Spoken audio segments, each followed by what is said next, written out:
¿Qué tal, Francisco? ¿Estás por ahí? Sí, sí, aquí estoy. La verdad que muy feliz de haber recibido tu libro ayer. Lo estuve viendo. Estamos hablando de Aves de la provincia de Buenos Aires, un catálogo estupendo, un libro estupendo para poder compartir y seguir creciendo en la observación de aves. ¿Cuánto tiempo demoró este trabajo? Y mira, podemos decir que desde que arrancamos a pensarlo, y 2 años, 1 año y medio, algo así. Es un libro que tiene una edición estupenda, como siempre, como para llevarse de viaje, digamos. Son libros que están, son como medio a prueba de balas, para decirlo de alguna manera. Y es fantástico cómo, de qué manera, bueno, ya había otras ediciones que se habían propiciado en la editorial a propósito del mismo tema. Qué bien organizado que está, qué útil resulta, ¿no? Qué ameno, porque me imagino que también hay que diseñarlo para que sea eso, útil llegado el caso. Exacto, sí, las guías de observación de aves son un elemento que está ya como bastante estudiado, qué funciona, qué no, para qué público, si es con fotos, si es con ilustraciones. Y bueno, nosotros esta vez decidimos que queríamos que sea una guía principalmente con fotos, y eso tiene un porqué, que está pensado más bien en a qué público va dirigido, y después, como vos decís, que sea bastante maleable, bastante fácil de llevar, no muy pesado, no muy grande, y que el papel y todo eso se banque la humedad, el campo, el estar tirado en el asiento de un auto, una Ujú, mochila. ujú. Y bueno, y nosotros pusimos fotos porque en realidad, si bien es una guía de observación de aves, la pensamos no para el observador de aves ya avanzado, que ya sabe bastante, sino la pensamos el público en el que nosotros pensamos como público destinatario, y quien queremos que tenga la guía y la consulte, son las personas que les gusta la naturaleza, que por ahí se van de viaje al campo, a la playa, que hacen jardinería, que saben distinguir, por ejemplo, plantas, ¿no? Porque, bueno, les gustan las plantas, entonces saben la diferencia entre un jazmín paraguayo, un jazmín del aire, una rosa china, aquello. Pero si ven pájaros comunes en su jardín, como un celestino o un boyerito o un pitiayumi, no lo saben identificar, les parece como algo de otro mundo. Bueno, a esas personas un poco queríamos llegar, ¿no? No tanto el observador de aves experimentado, que ya tiene muchos otros elementos y que probablemente ya tiene otras guías, sino a toda esa gente que recién está arrancando. ¿Cuántas especies hay en el libro, más o menos? En el libro hay 404, 405 especies, que son las más comunes las más comunes o no tan comunes de ver, son casi todas, y después hay un apéndice de otras 30 que son ya bastante raras, que se han visto muy pocas veces. De esas raras, ¿hay alguna que sea la más rara que vos digas, y esto no lo vimos nunca, o excepcionalmente lo hemos encontrado alguna vez? Mira, todas las que están ahí, una vez aunque sea, se han visto o se han citado. Pero sí, hay bichos rarísimos, hay bichos que accidentalmente han aparecido, migradores que migran desde el Ártico hasta Centroamérica, y alguno se vuela además y llega hasta la costa de la provincia de Buenos Aires, bichos de Asia. Hay algunas mega rarezas que son cosas que pasan en el mundo de las aves, ¿no? Ahora, ¿todo esto es natural o hay alguna de estas especies que fueron propiciadas o criadas particularmente, importadas en la Argentina y alguien las trajo? Digo, estoy hablando de la historia reciente, no de Sí, cómo comienza la población de aves en la zona, sino alguna familia que por ahí se preocupó por alguna sí. cuestión. ¿Cuáles, por ejemplo? No, mira, hay dos tipos. A ver, cuando una especie aparece fuera de su ambiente Sí. natural, hay dos formas. En general están estos que te digo, los accidentales que se vuelan, que son especies que realizan grandes migraciones, y alguna cada tanto migra mucho más que el resto. Eso se da en las aves playeras, por ejemplo, principalmente en aves que migran, ¿no? Y alguna extiende su distribución mucho más lejos, y aparece y alguien la ve. Y después están las que después se transforman en las especies introducidas o especies exóticas, algunas se vuelven invasoras, ¿no? Esas son en general especies que se han traído por una cuestión comercial, o alguien las tenía de mascota y después se soltaron, se escaparon y se establecieron. En esas podemos encontrar, bueno, los casos más paradigmáticos son el gorrión y la paloma de plaza, la paloma doméstica, dos especies de Europa y Asia que las trajeron con fines ornamentales o fines comerciales.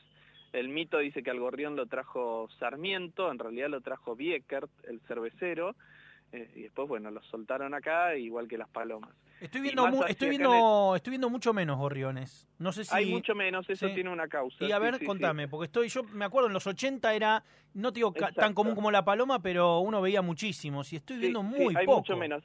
A nosotros no nos importa mucho porque no es una especie nativa de acá de Me encantan igual, yo le tengo un cariño enorme a los gorriones. No, es muy lindo y ahora que hay menos nos damos cuenta de que en realidad nos da cierta nostalgia que no esté. Sí. Y lo cierto es que pero a los europeos esto también les pasa y les preocupa mucho porque es un ave nativa y es un emblema de su continente. Sí. Tiene que ver un poco, pareciera, con la tipología de las ciudades. El gorrión es un ave que come semillas, restos de frutitos, cosas en el piso. Las ciudades muy modernas y después nidifican huecos, ¿no? En tejas, huecos en chapas. Entonces las ciudades muy modernas con edificios cerrados o las grandes urbanizaciones no le son el ambiente más ameno a la especie. Si uno se va hacia las afueras, hacia los pueblos, qué sé yo, empieza a ver bastante más gorrión que lo que ve hoy en la ciudad de Buenos Aires. ¿Y la proliferación de las palomas no le saca, digamos, no le termina complicando la vida tampoco? ¿No se pisan, digamos? Eso no... No, sí puede haber que algunas otras especies que eran más raras hace algunos años, hoy empiezan a ser un poco más normales. Por ejemplo, el zorzal, el hornero, el beteveo, algunas rapaces, el gavilán mixto, el carancho, antes eran más escasas en Ciudad de Buenos Aires o en el conurbano, y hoy empiezan a ser un poco más normales. Puede ser que algo le compitan en la búsqueda del alimento y en el uso de los hábitats. Ahora, si el gobierno de la jefatura de gobierno de la Ciudad de Buenos Aires quisiera propiciar los gorriones, ¿hay una manera de tener una política, importan unos gorriones o los traen o los sueltan? Eso no puede pasar, no se podría resolver así. No correspondería, porque antes de eso sí tenemos para recuperar muchas otras especies nativas que se han perdido, por ejemplo, todas las especies del ambiente de pastizal, que en Buenos Aires, en la ciudad o en el conurbano, en el AMBA, ya casi no quedan. Esas especies se han perdido y estarían antes en la prioridad de conservación. Lo que tenemos que tratar de proteger nosotros es las especies que más dependen de esta zona, y el gorrión, bueno, no sería prioritario ahí. Te hago una pregunta para que nos demos cuenta las diferencias. Digamos, yo tengo varios libros de la editorial a propósito de guías de observaciones de aves, y la verdad es fascinante. Incluso tengo el que viene con el CD de los cantos, todo. Y me parece, para terminar de entender las diferencias que tiene. Yo estoy en Caballito, veo una población de aves que me puedo cruzar X. Me tomo el Sarmiento, me bajo en Ituzaingó. ¿Cuánto cambió la población de aves? Bastante. Las aves están, sobre todo si te tomás el Sarmiento, te bajás en Morón y te vas a la reservita de Morón y ahí vas a encontrar un parche de pastizal que difícilmente lo puedas encontrar en Caballito o en Villa Crespo o en Almagro.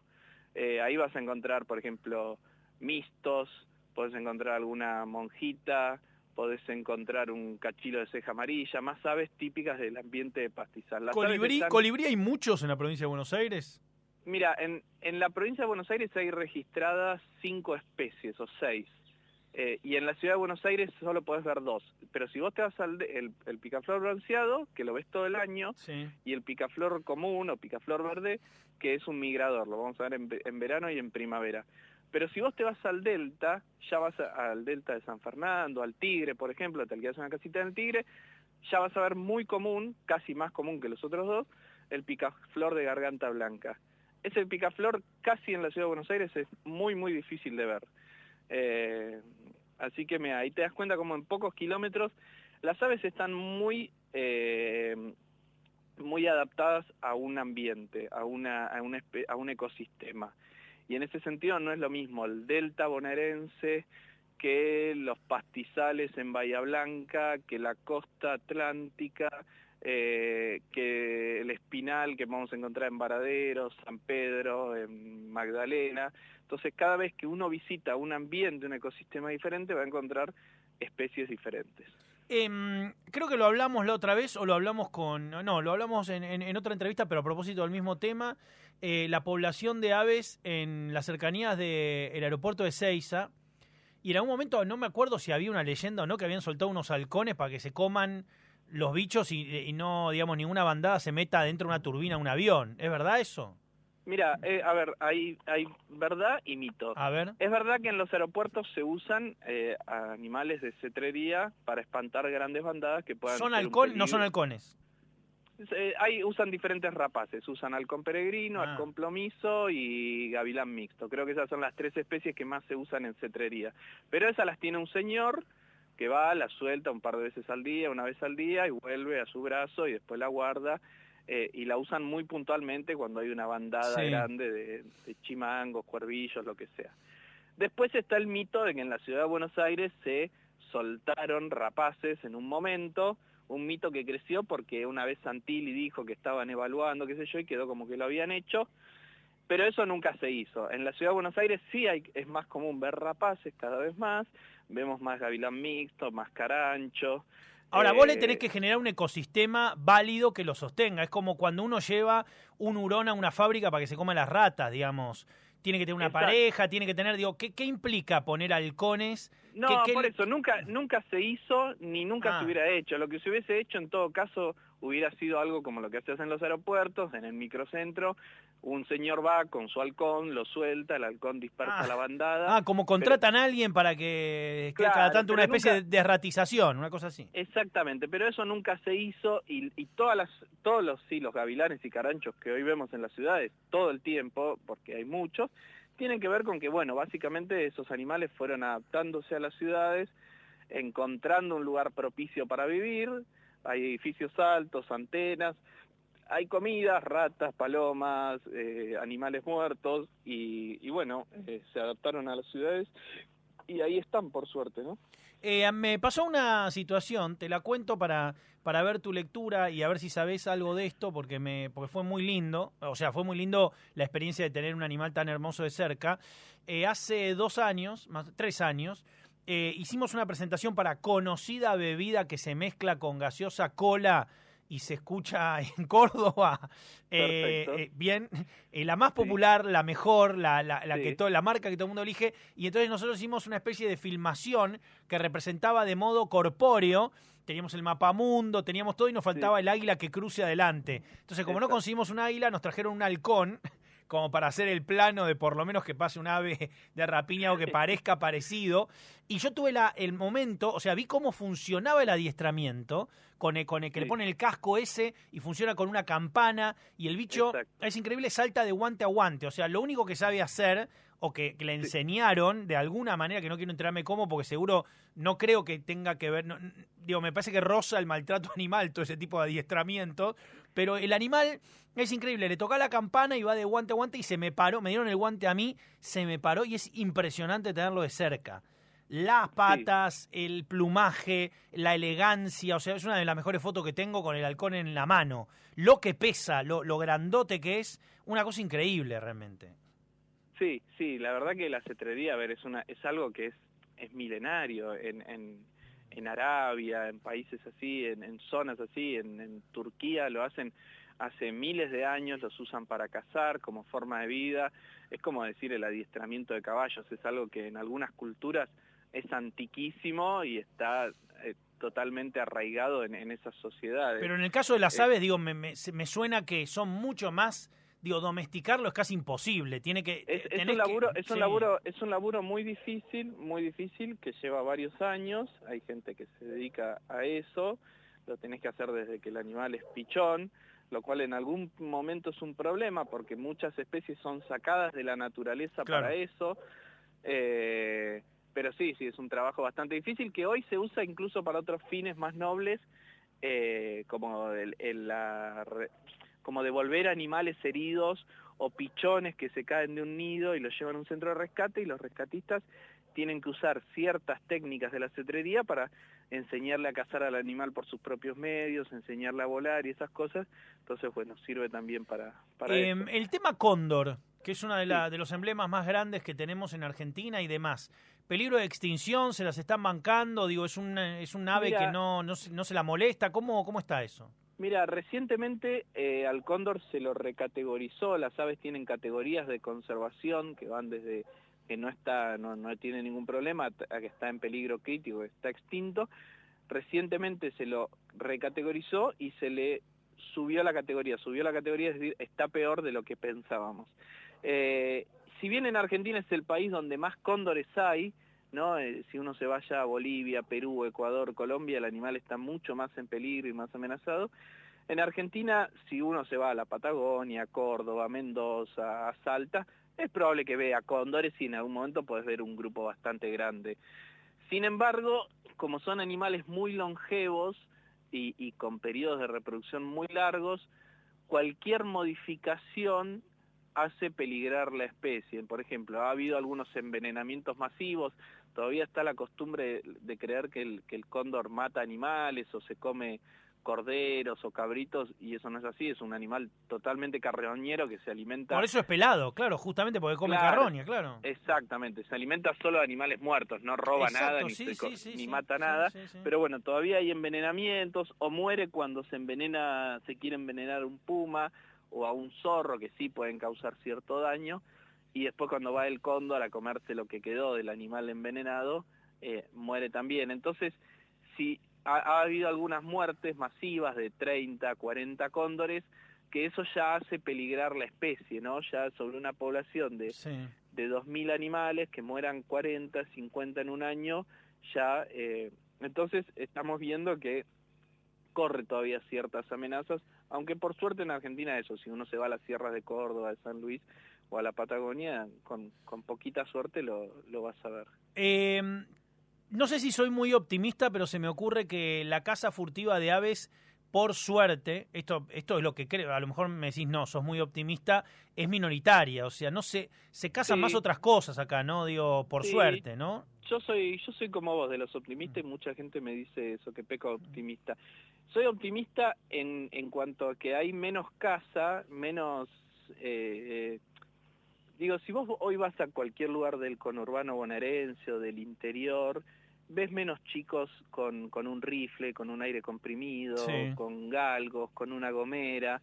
Eso, por un lado, tiene un aspecto positivo, que es que hay menos presión. Digo, los chicos hoy, los jóvenes, los adolescentes, incluso los adultos, están en otra, ¿viste? No, la observación de aves tiene mucho más auge que la caza de aves, no tiene comparación. Eso tiene un lado malo, que es gente que al fin y al cabo es menos gente que está en contacto con la naturaleza. Es mucho más fácil sentarte a hablar de pájaros con un pibe que tira con aire comprimido porque conoce los pájaros, sale al campo. ¿Saben más los cazadores que los que aman la naturaleza? No, mentira. No, pero digo, saben más que un pibe que no le interesa la naturaleza, que vive en un pueblo y... Sí, pero yo creo que como la observación de aves es una experiencia y últimamente se está creando eso de la experiencia colectiva, tiene como un auge. Me parece que, y a lo mejor es muy, digo, como el running, ¿viste? Como de repente pasa a ser algo que tiene que ver con viajes, con conocer gente, con una actividad social muy rica que aparte no distingue de sexo, de género, de nada, de edades, digo. Entonces me parece que puede llegar a tener o debe estar teniendo un momento mucho mayor. Yo veo las publicaciones o publicaciones como la tuya o el interés de la gente, cada vez conozco más gente que se va sumando. Tiene algo detectivesco, natural, es muy lindo. Todo eso, y es un fenómeno mundial bastante comprobado. ¿En serio? Esta pandemia se comprobó bastante también. He visto youtubers de avistaje de aves. Gente que hace tutoriales, que empieza a contar cómo iniciarse en la actividad. Empieza a haber influencers famosos, más lugar en los medios. El otro día salen notas todo el tiempo en el New York Times. Jonathan Franzen es observador de aves. Sí, amigo de Debbie Foster Wallace. Exactamente. ¿Quién más? Margaret Atwood. Digo, hay cada vez más gente. Bueno, la reedición del Peregrino, que fue medio un hit, el libro volvió a aparecer hace un tiempo. Que me tocó colaborar bastante. ¿En serio? Claro, hicimos ahí una especie de glosario de especies.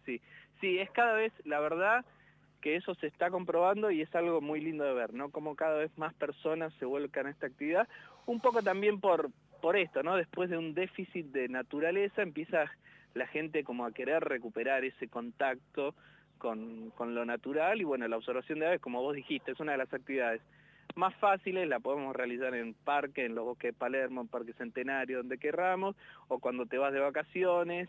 Y la verdad que es esto, ¿viste? Te permite, no sé, juntarte con un grupo de gente, salís a caminar y ves pájaros, es como muy amena y para todo el mundo, ¿no? Así que está buenísimo que eso pase.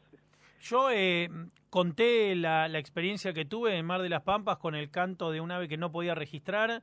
Fui a la librería del lugar, me compré el CD con todos los cantos, fui buscándolo hasta que finalmente lo pude fotografiar y lo pude indexar. O sea, vi ¿Y qué era? lo que estaba buscando. No me acuerdo ahora porque lo tengo marcado en el libro que viene Bien, en la bolsita bien. con el CD. Me bajé el CD al iPod, andaba escuchando canto de Perfecto. ave en el iPod hasta que... Pero fue todo un proceso de 10 días, ¿entendés? Bien. Digo, a la mañana cantaba y yo decía, esto no lo escuché nunca escuché este canto. Y vivía entre el Médano y el hotel, en donde estaban los pinos. Digo, y era rarísimo, me acuerdo. Tuvo unos colores rarísimos, una especie de paloma deformada, más flaca, impresionante. Pero fue todo, pero me apasioné, porque dije, esto es una locura. Qué bueno, Y así fue. Eso que me contás, porque un poco ahí en la dedicatoria del libro yo puse, ¿no? A todas las personas que se preguntan, ¿y este qué pájaro es? Porque eso hace que todo tenga un poco sentido, ¿no? El libro está pensado para eso, para las personas, que es como empezamos muchos, ¿no? Con la curiosidad. Mucha gente me escribe y dice, vi esto que nunca lo vi en el fondo de mi casa. Y capaz es un pájaro carpintero, un tordo renegrido, un celestino, aves que son comunes, pero te agarró en un momento de curiosidad, desprevenido, y ahí entraste. A vos te pasó con un sonido, a otras personas le pasó viéndolo. Es que cuando pude Y ver cuál era el ave que cantaba así, o sea, cuando uní audio ahí con canta un imagen, carpintero. fue espectacular, ahí tenemos un canto. Sí, exacto, te sentís No, realizado, yo ¿no? dije, Sí, ¿quién es, cómo es el chabón que está emitiendo este sonido? Tengo que ver hiciste, cómo es. y además hiciste toda la experiencia de esto, de hacerlo vos mismo, ¿no? De llegar a la identificación. Porque No, hoy ya terrible. pronto va a estar el Shazam de pájaros, ¿no? Donde ya lo están terminando de desarrollar, y para Muy Argentina pronto va a bueno, estar, muy que bueno. vos grabás y claro, era difícil de hacer porque es un software que tiene que comparar Sí, pues no tocan sonogramas. notas, claro, no tocan notas los pájaros, es muy Claro, ¿no? claro. Y además las especies cantan muy distinto. Un chingolo en Buenos Aires canta re distinto a un chingolo de La Y Pampa se o me de Río ocurre que por Negro. edades también cantan distinto. A lo largo de su Sí, vida, más o menos, sí, digo, tiene un desarrollo, pero los pichones no cantan igual que los adultos. exacto. Hay algo de eso también. Entonces es muy difícil hacer un software que compare todo eso, ¿no? Pero bueno, ya la ciencia va avanzando y se va haciendo, pero vos hiciste el paso previo, que es investigar, escucharte todos los cantos. Una vez, mira, y eh, después lo que nos pasó también en el balcón de la casa de mi madre, en Salguero y Díaz Vélez, en Almagro, unas palomas hicieron su nido, ¿no? Entonces pudimos ver de primera mano todo el proceso, cómo cambiaban macho y hembra empollando mientras uno iba a buscar alimento, cómo en un momento abandonaban el nido y nacían las palomas solas, o sea, nacieron y se fueron, y vimos 3 nacieron, un huevo no nació. Y vimos cómo el primer vuelo de cada uno, y hubo uno que tomó todo un día en volar, que estaba parado en la baranda del balcón, los Mira, otros 2 hermanos ya habían cruzado enfrente, cruzando la calle, y hubo uno que tardó en decidir volar un día. mira, Una está cosa rarísima de buenísimo. Sí, conducta, ¿viste? Sí. Más Bueno, sí, chiquito, sí. ¿viste? No sé si tendría miedo, pero miraba, los otros que estaban enfrente, los miraba, y en un momento voló, pero no como que no podía volar. Una cosa, Sí. y después veníamos como comían de la boca de la madre, bueno, todo muy lindo, la verdad, muy Bueno, interesante. hay todo un universo, eso que tiene lo bueno de la observación de aves, que hay tantas formas de disfrutarla como personas hay. Hay gente que se engancha eso, más con el comportamiento, a mirar, otra que solo le interesa sacar las fotos Lo y estético, claro. coleccionar como si fueran figuritas, otros se sientan a disfrutar el canto, escucharlos, a otros les gusta hacerlo en el jardín de la casa y nada más, a otros les gusta salir a recorrer todo el país. Entonces es como tenés tantas formas de hacerlo y todas están bien. No, y aparte como está vinculado personas. con los árboles donde viven, qué cosas comen, digo, te lleva, digo, no solo es fauna, es flora también, una cuestión integral, digo, es una buena manera de concientización ecológica sin que estemos, ¿me entendés?, rescatando, no sé, un pingüino Exacto. de no sé dónde. Digo, es una Eso es muy manera de fundirnos con la naturaleza, entender, sentirnos parte integral también. Eso que decís es importantísimo y es algo que yo siempre digo, ¿no? En las cuestiones, el conservacionismo, que es como nos llamamos muchos de nosotros, no tiene que ver con el proteccionismo animal, que es salvar un individuo, salvar un pingüino. Lo que nosotros claro. queremos que perduren son ambientes, especies, ciclos, comunidades. En la medida que los entendemos y nos sentimos parte, yo creo que eso viene por default. Si vos educás así, digo, si vos a chicos de colegio primario les enseñás a observar aves, ya le estás enseñando un montón de cosas por default, digo, por ahí con un, entre comillas, juego o con algo que parezca más una actividad, y no, chicos, hay que cuidar el pasto, digo, no bajándole línea, ¿me entendés? Exactamente, y eso es algo que también decimos mucho, que en el ambientalismo, yo me considero en sí un ambientalismo, pero muchas veces falta naturalistas, ¿no? Gente que sea sensible y entienda esos procesos, que diga, ¿por qué no tenemos que contaminar? ¿Por qué no tenemos que, no sé, por qué es malo el calentamiento global? Hay un montón de cosas que se entienden mejor si uno presta más atención a todos esos procesos naturales, a todas esas interacciones como las que vos decís, ¿no? A mí me gustaría que mucha más gente que le preocupan los problemas ambientales sea naturalista, sea observadora de aves, le gusten las plantas nativas, porque eso te ayuda a entender mucho mejor los procesos. Bueno, las historias, las biografías de Florentino Meguino o de Ángel Gallardo, también esos personajes, digo, yo la otra vez estaba leyendo una y digo, esto es una serie, no entiendo cómo no existe todavía una serie sobre esto, sobre cómo esta gente empezó a fundar este tipo de escuelas y de miradas sobre la naturaleza, que es increíble, aventureros directamente. Esos eran tipos que eran naturalistas completísimos, o sea, te encontraban un dinosaurio, te describían una planta, todo. Te reconocían una especie de ave. De hecho, si uno va a la historia de las sociedades científicas de esa época, de principios del 1900, va a ver que eran los mismos tipos todos. Vas a la sociedad entomológica, la asociación ornitológica del Plata, la de plantas, la botánica, y eran los mismos, veías los 20, 30 nombres que estaban todos en todas, fundando todas las sociedades, no sé en qué momento laburaban porque se la pasaban reunidos. Bueno, no tenía Netflix, no tenían celular, podían hacer eso. Exactamente. Bueno, muchas gracias por esta charla, la verdad que en algún momento te voy a volver a molestar porque mi sueño es hacer una película que transcurra en el mundo de la observación de aves, así que vamos a estar en contacto. Bueno, cuando quieras y gracias a vos por el espacio y por el interés en estos temas. No, por favor, me apasiona, me compré los binoculares, estoy muy fan, la verdad que cada vez más metido, te digo. Ahí la recomendación siempre es cuando uno arranca, en algún momento, ahora la pandemia está medio compleja con eso, digo, o sea, no para mirar pájaros, pero digo, si uno se suma a una salida de un grupo, va a encontrar un montón de gente que sabe más y te va enseñando y te va explicando. Yo no sé nada, o sea, por eso necesito mucha gente que sepa. Cuando puedas sumarte a alguna salida de observación de aves, vas a ver que ahí como empezás a avanzar exponencialmente hasta que ya después la gente te dice, che, ¿cómo haces para identificar por el canto un carpintero? Y vos ahí No, estoy para todo, así que estaremos en contacto. Te mando un abrazo gigante y gracias por el libro, fantástico realmente. Por nada, que lo disfrutes. Abrazo gigante, continuamos aquí en Un Mundo Feliz.